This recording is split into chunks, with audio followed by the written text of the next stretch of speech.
दुसऱ्या टप्प्यातील मंत्रिमंडळ विस्तारात महिलेला मंत्रिपद नक्की मिळेल असा विश्वास व्यक्त करताना महिला व बालकल्याण विभागाच्या माजी मंत्री लक्ष्मी हेब्बाळकर म्हणाल्या की पक्षाच्या हायकमांडचा जो निर्णय असेल त्याला आम्ही बांधील आहोत.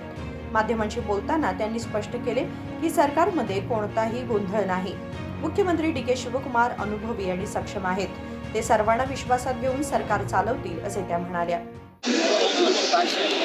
ಮಹಿಳಾ ಕೋಟ ಇನ್ನೂ ಖಾಲಿ ಇದೆ. ಹೀಗಾಗಿ ನಿರೀಕ್ಷೆ ಇದೆಯಾ?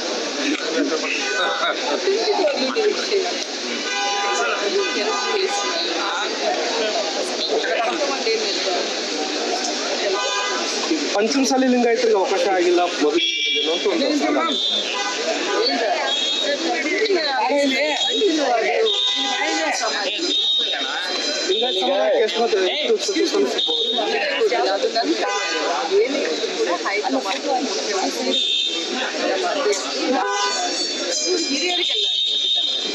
ಈ ಬೆಳವಣಿಗೆ ನಡುವೆ ಮೇಡಮ್ ರಾಮಲಿಂಗ ರೆಡ್ಡಿ ಅವರು ರಾಜೀನಾಮೆ ಕೊಟ್ಟಿದ್ದಾರೆ.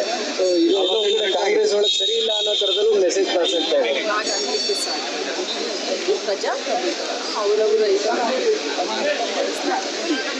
ಸ್ಟೇಟ್ಮೆಂಟ್ ಕೂಡ ನಾನು ಅವರು ಸುಗಮವಾಗಿ ಹೊಸ ಸರ್ಕಾರ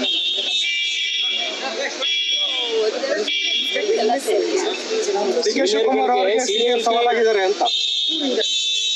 ಅವರು ಕೂಡ ಸೀನಿಯರ್ ಅಲ್ವಾ? ಅವ್ರಿಗಿಂತ ಸೀನಿಯರ್ಗಳು ಸವಾಲಾಗಿರೋದು ಯಾರು ಸವಾಲಿಲ್ಲ.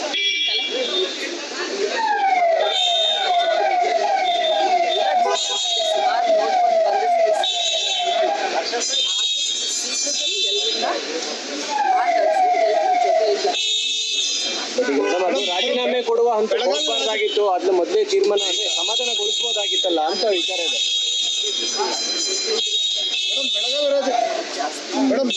ಬೆಳಗಾವಿ ರಾಜಕಾರಣ ನಿಮ್ಮ ಮಂತ್ರಿ ಸ್ಥಾನಕ್ಕೆ ಅಡ್ಡಿ ಆಗ್ತಾ ಇದೆಯಾ? ಬೆಳಗಾವಿ ರಾಜಕಾರಣ 2023 ಎಲ್ಲ ಸಮಾಧಾನ. ಇನ್ನೆಷ್ಟು ಸ್ಥಾನ ಸಿಗ್ತಾ ಮೇಡಮ್ ಬೆಳಗಾವಿಗೆ? ಬೆಳಗಾವಿಗೆ ಇನ್ನೂ ಹೆಚ್ಚುವರಿ 2 ಸಿಗ್ಬೋದಾ ಮೇಡಮ್? ಜಿಲ್ಲೆ ಇದೆ.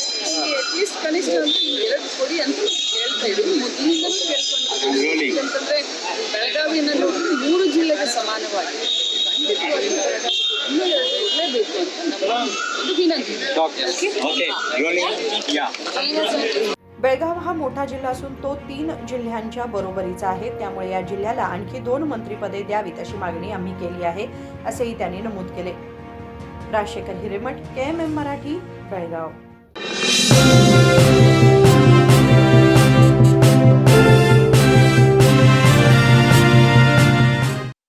ಜಗಮಗ ಜಗಮಗ ಹೊಳೆಯುವ ಕಣ್ಣುಗಳು, ಹೃದಯದಿ ಹರುಷದ ಅಲೆಗಳು.